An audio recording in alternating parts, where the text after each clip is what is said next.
আসসালামু আলাইকুম everyone, welcome to my channel. আজকে আপনাদেরকে দেখাবো কিভাবে বাসায় বাটার তৈরি করতে হয়। মাত্র দুটি উপকরণ দিয়ে বাটারটি তৈরি করতে পারেন।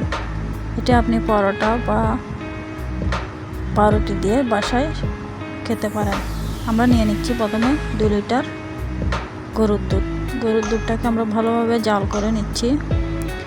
এরপরে এটাকে ফাটানোর জন্য নিয়ে নিব ভিনেগার বা লেবুর রস। আমি হাফ কাপ ভিনেগার দিয়ে দুধটাকে ফাটিয়ে নিলাম। দুধটা ফাটানোর পরে একটি সুতির কাপড়ে ছাঁকনির সাহায্যে ছেঁকে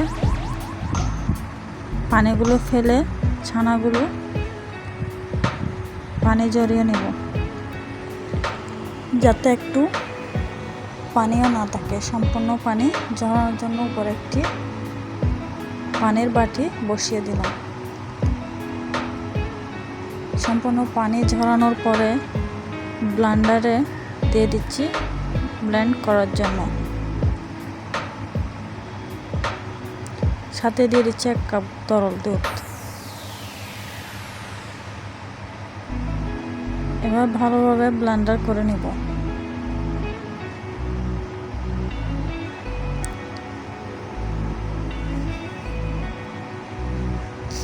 আপনারা যারা এখনও আমার চ্যানেলটি সাবস্ক্রাইব করেনি তারা আমার চ্যানেলটি সাবস্ক্রাইব করে রাখুন, পরবর্তীতে এরকম ভিডিও যেন মিস না হয়।